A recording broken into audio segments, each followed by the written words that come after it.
Good morning, students. My name is Dr. Rekha. Today I am presenting a PPT on the topic School Readiness and Sport Services for Inclusive Education. It's your BA second year paper, Creating an Inclusive School. तो मैंने आपको पहले भी जो videos थी उनमें बताया था कि what is school readiness. School readiness means कि we are talking about the gifted students, here we are talking about the disabled students, here we are talking about the students who are in segregation way. तो हम उन बच्चों की यहाँ पर बात करते हैं. तो मीनिंग क्या है इसका रेडीनेस का?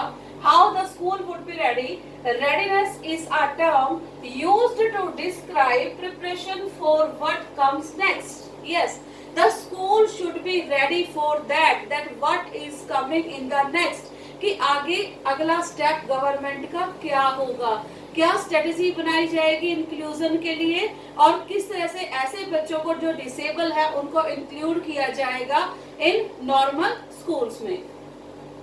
Since 1990, one of the top national educational goal has been that all children in America will start school ready to learn. Yes, that is start from America, and the concept is ready to learn. While there is the general agreement concerning the importance of the school readiness, there is no consistent definition for it.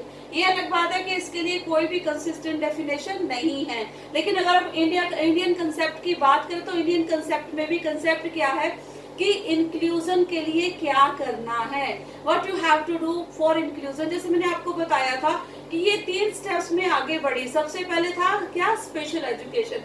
Special education में क्या था कि अलग से schools बनाए जाते थे disables के लिए, चाहे वो किसी भी प्रकार की डिसेबिलिटी से अफेक्टेड थे, ग्रस्त थे.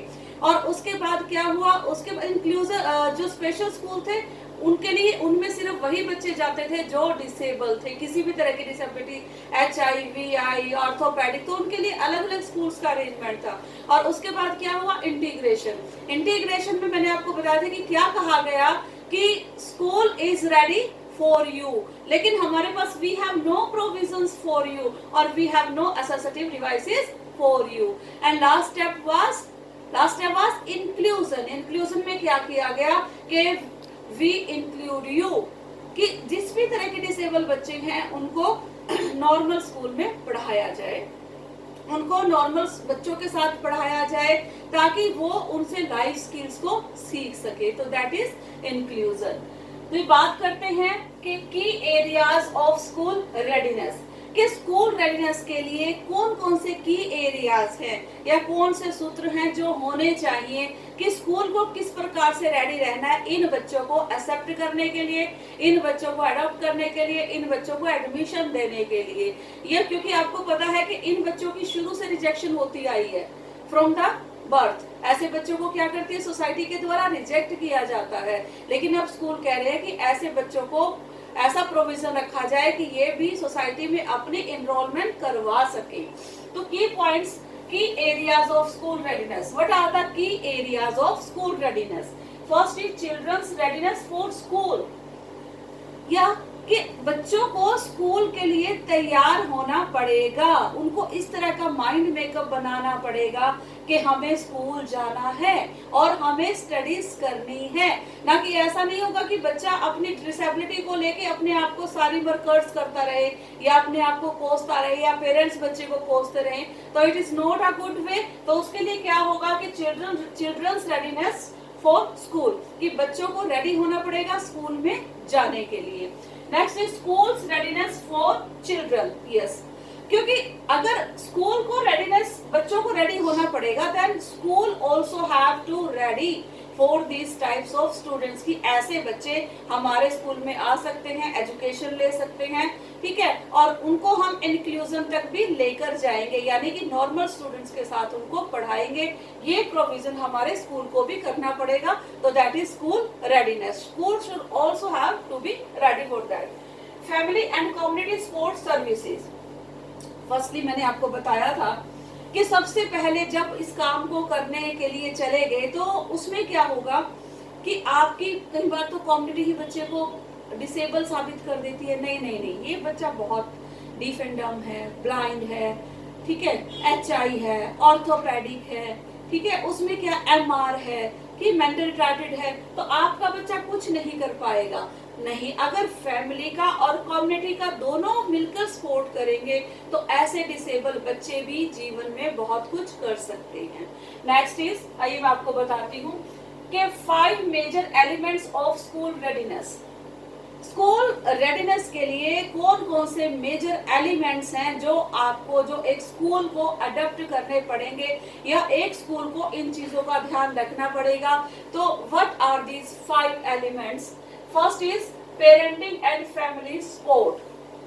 You know, the family support is must. Parenting mean being a parent you have to know your duty. कि what is your duty, आपकी क्या ड्यूटी है। अगर आपके बच्चे में किसी भी तरह की डिसेबिलिटी है तो एक डिसेबल चाइल्ड के साथ हाउ टू बिहेव, उसको कैसे आपने प्रमोट करना है, कैसे आपको आगे लेकर जाना है और कैसे ऐसे बच्चों को आपने मेन स्ट्रीम में लेकर आना है। Next is health and school services. तो अगर हम हेल्थ एंड स्कूल सर्विसेज की बात करें तो क्या फिजिकल डेवलपमेंट के लिए स्कूल में वो प्रोविजन है? जैसे प्लेग्राउंड की अगर हम बात करते हैं तो that is for physical development. तो हमें ये देखना पड़ेगा कि क्या इस तरह की डेवलपमेंट बच्चों की ऐसे स्कूल्स में जाकर हो सकती है, या स्कूल सर्विसेज जो उसको मिलनी चाहिए। जैसे हम प्राइमरी स्कूल सर्विसेज की बात करते हैं तो playground should be there, proper toilet should be there, proper drinking water should be there, okay, library should be there. तो जो एसेंशियल थिंग्स हैं दैट शुड बी देयर, वो वहां पर होनी चाहिए। Schools readiness for children.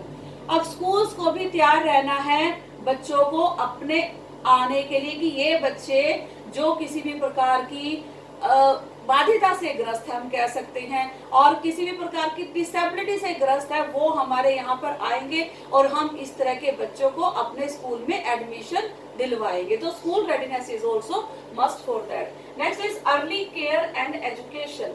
Yes, early care means कि जब एक बच्चा, हम जन्म से देखते हैं कि एक बच्चा अगर नॉर्मल है तो उसकी सारी सेंसेस नॉर्मल हो, ठीक है, वो क्राई भी करेगा, वो आपकी बात को, अगर उसके ईयर प्रॉपर काम करते हैं तो वो आपकी बात को ध्यान से सुनेगा भी। अगर आप कुछ भी ऐसा करते हैं तो वो आपको देखेगा भी। सपोज को हम कहीं पर भी शोर करते हैं, कुछ ऐसा करते हैं तो बच्चा उसको अटेंशन भी देगा। लेकिन अगर वो बच्चा ऐसा नहीं कर रहा और आपको डायग्नोज ही नहीं हुई उस बच्चे की प्रॉब्लम, बहुत लेट जाके आपको उस बच्चे की प्रॉब्लम डायग्नोज होगी, तो वो बच्चे के लिए भी प्रॉब्लम होगी, सोसाइटी के लिए भी प्रॉब्लम होगी। तो उसमें आपने क्या करना है कि अर्ली केयर स्टार्टिंग में ही बच्चों की इन चीजों का ध्यान रखना है। Whether the senses of the child are developed और not, you have to look after of everything regarding your child and then you have to give education according to the ability of a child. उसको जितने भी educational provision है वो आपको उसकी ability के according provide करवाने हैं। Next is programme infrastructure. तो जितनी भी चीजें हैं आपको वो इंफ्रास्ट्रक्चर, जो जैसे मैंने आपको कहा था कि अगर एक बच्चा HI है, ठीक है, हियरिंग इम्पेयर्ड है, तो क्या चाहिए उसके लिए? डिवाइसेस चाहिए सारे के सारे। और एक इंफ्रास्ट्रक्चर की हम बात करें तो क्लासरूम उसके अकॉर्डिंग हो। जैसे ऑर्थोपेडिक स्टूडेंट्स है तो वो एक नॉर्मल क्लासरूम में नहीं बैठ सकता, एक नॉर्मल चेयर पर नहीं बैठ सकता, ठीक है, तो उसके लिए आपको क्या बनवाने पड़ेंगे? इंफ्रास्ट्रक्चर में आपको रैंप बनवाने पड़ेंगे ऐसे बच्चों के लिए, ठीक है, उस प्रकार की चेयर्स का अरेंजमेंट करवाना पड़ेगा। VI के लिए आपको एक रूम ऐसा बनवाना पड़ेगा जिसके अंदर वो ब्रेल का यूज कर सके, या एक्सपर्ट टीचर होगा। तो ये सारा का सारा किस में आएगा? इंफ्रास्ट्रक्चर में आएगा स्टूडेंट्स के लिए। Next is sport services for inclusive education. ठीक है, हमने कहा कि school readiness, what do you mean by school readiness? The school is ready for adopting this types of child और not, we have to see the thing. हमें यही देखना है कि स्कूल ऐसे बच्चे को अडॉप्ट करने के लिए तैयार है। स्कूल को रेडी होना पड़ेगा इस प्रकार के डिसेबल बच्चे को अपने अंदर इन्वॉल्व करने के लिए, अपने अंदर इंक्लूजन के लिए, कि ऐसे बच्चे भी हमारे स्कूल में आकर पढ़ेंगे। And what are the sports services? ये स्पोर्ट्स सर्विसेज जो बच्चे के लिए सहायक संसाधन होंगे या सहायक साधन होंगे, क्या वो उस स्कूल के अंदर मौजूद है? क्या वहां पर वो सुविधाएं, स्पोर्ट्स सर्विसेज या सहायक संसाधन बच्चे को दिए जा रही हैं? तो what are the sports services? There are some sports services जो हमने डिफाइन की है हम आपको बताते हैं। A school based sport team, ठीक है, व्हाट इज दिस? इसमें क्या है कि स्कूल बेस्ड स्पोर्ट टीम, जैसे एक स्कूल है, ठीक है, और वो एक जनरल नॉर्मल स्कूल है, तो वहां पर क्या है कि ऐसे बच्चों के एडमिशन के लिए हमें क्या करना पड़ेगा, स्कूल के लेवल पर ही एक स्पोर्ट टीम बनानी पड़ेगी जो ऐसे स्टूडेंट्स को सपोर्ट करे, या जो ऐसे स्टूडेंट्स को डायग्नोज कर पाए, जो ऐसे बच्चों को आइडेंटिफाई कर पाए। तो ऐसी एक टीम हमें स्कूल में तैयार करनी पड़ेगी। Next is encourage collaboration, consultation and cooperation. Yes, we have to collaborate. अगर हम बात करते हैं कि ऐसे स्टूडेंट जब नॉर्मल बच्चों के साथ जाके पढ़ेंगे, ठीक है, तो कोलैबोरेशन इज मस्ट, ताकि ऐसे नॉर्मल बच्चे उन बच्चों को नेग्लेक्ट ना करें, वो उनके साथ इन्वॉल्व हों और जो लाइफ स्किल्स हैं, जो एसेंशियल लाइफ स्किल्स हैं, वो उन बच्चों को सिखाएं। कोलैबोरेशन, कंसल्टेशन, ऐसे बच्चों को अगर कोई भी प्रॉब्लम होती है तो वो कंसर्न टीचर से कंसल्ट कर सके, और हमें भी उनकी प्रॉब्लम के अकॉर्डिंग उनको कंसल्टेशन देनी है या कंसल्ट करना है। Next is cooperation. Cooperation is must for that, क्योंकि अगर एक टीचर कोऑपरेटिव होगा, अगर उस बच्चे का पीयर ग्रुप कोऑपरेटिव होगा, तो बच्चे को किसी तरह की हेजिटेशन नहीं होगी, वो हर प्रकार की हेजिटेशन को रिमूव कर पाएगा। Next point is encourage staff members to attend inclusive session. अगर हम बात करें एक नॉर्मल टीचर की, तो एक नॉर्मल टीचर जो है वो उन बच्चों की डिसेबिलिटीज को पहचानने में सक्षम नहीं होता। क्यों नहीं होता? क्योंकि ऐसे जो टीचर हैं उन्होंने उन चीजों के बारे में पढ़ा ही नहीं है। लेकिन अगर हम एक रिसोर्स टीचर की बात करें, ठीक है, अगर हम एक स्पेशल टीचर की बात करें, तो वो स्पेशल टीचर, वो रिसोर्स टीचर ऐसे बच्चों की डिसेबिलिटी को पहचानने में सक्षम होगा, और वो हमें अपने स्टाफ मेंबर को एनकरेज करना है उस इंक्लूसिव सेशन में, ताकि ऐसे बच्चों के प्रति सिंपैथी नहीं रखनी, ऐसे बच्चों के लिए, ऐसे बच्चों के लिए प्रॉपर इक्वल राइट्स रखने हैं कि नहीं, इनका भी अधिकार है, जितना हमारा अधिकार है उतना उनका भी अधिकार है। Next establish partnership with parents. Firstly we have to convince the parents, क्योंकि अगर कई बार बच्चे को, मैंने आपको बताया भी था, पेरेंट्स ही डिमोटिवेट कर देते हैं, नहीं हमारा बच्चा नहीं कर पाएगा, इस बच्चे में वो पोटेंशियल है ही नहीं, ये तो बैक बेंचर है, ये पीछे बैठेगा, इसको आता ही कुछ नहीं है। तो इस तरह की डिमोटिवेशन कई बार पेरेंट्स की तरफ से बच्चों को मिलती है। तो आपने बच्चों के पेरेंट्स के साथ, बच्चों के साथ तो करना ही है, लेकिन बच्चों के पेरेंट्स के साथ भी आपने क्या करनी है, पार्टनरशिप करनी है, ताकि आप उनकी प्रॉब्लम को बेटरली समझ पाए। क्योंकि जिस टाइम बच्चों के कांटेक्ट में आप नहीं थे, उस समय उन बच्चों के कांटेक्ट में उनके पेरेंट्स थे। और केस स्टडी, जैसे हमने मेथड बताया कि केस स्टडी के थ्रू आप जान सकते हैं कि उसके बर्थ के टाइम बच्चों को ऐसी क्या दिक्कत हुई कि बच्चे में इस तरह की प्रॉब्लम हुई, या हम कह सकते हैं कि प्रीनेटल स्टेज में, प्रीनेटल में ऐसा क्या रहा कि बच्चे में ये प्रॉब्लम आई, या किसी भी तरह की डिसेबिलिटी बच्चे में आई। Next is ensure the participation of all students. Yes, we have to ensure to all the students to be participate, कि हमें सारे स्टूडेंट्स को इंश्योर करवाना पड़ेगा कि सभी ने उसमें पार्टिसिपेट करना है। एक दो स्टूडेंट्स नहीं, बल्कि जितने भी स्टूडेंट्स हैं उन सभी स्टूडेंट्स को उसमें पार्टिसिपेशन के लिए हमें तैयार करना है। Next is ramp facilities. मैंने आपको पहले बताया था, if the child is orthopaedic, अगर एक चाइल्ड ऑर्थोपेडिक है तो वो अपने पैरों से चलकर स्कूल में नहीं आ सकता, हमें उस चाइल्ड के लिए रैंप की फैसिलिटी प्रोवाइड करवानी पड़ेगी। It's our duty. Next is disabilities wise inclusion. Yes, अगर हम इंक्लूजन की बात करें तो हमें डिसेबिलिटीज के अकॉर्डिंग इंक्लूजन करना पड़ेगा। अब अगर हम डिसेबिलिटीज की बात करें तो डिसेबिलिटी की परसेंटेज क्या है?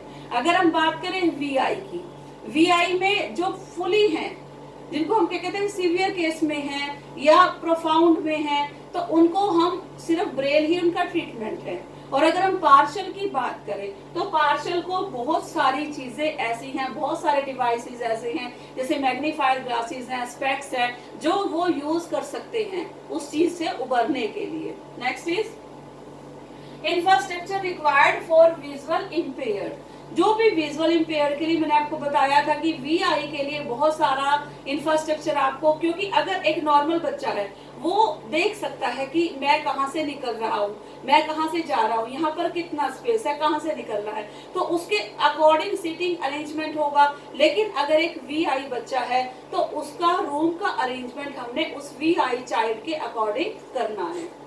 Next is typing room and Braille library for visual impaired. Yes, क्योंकि जो ब्रेल है वो बच्चा रिकॉग्नाइज कैसे करेगा, उसके बाद उसको टाइप करेगा।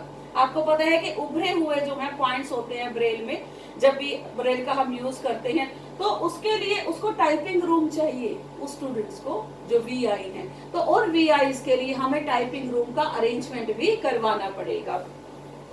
Next is personal hearing devices for hearing impaired. जैसे हम बात करें कि हियरिंग इम्पेयर्ड एचआई के लिए हमें कौन से ऑडियोमीटर डिवाइसेस है, और बहुत सारी ऐसे चीजें हैं जिनका वो यूज करके नॉर्मली हमने कैसे, लेकिन कुछ डीबी तक उसकी सुनने की क्षमता बढ़ जाती है। तो इस तरह से हम बहुत सारी स्पोर्ट्स सर्विसेज जो है वो स्कूल के द्वारा इस प्रकार के बच्चों को दे सकते हैं।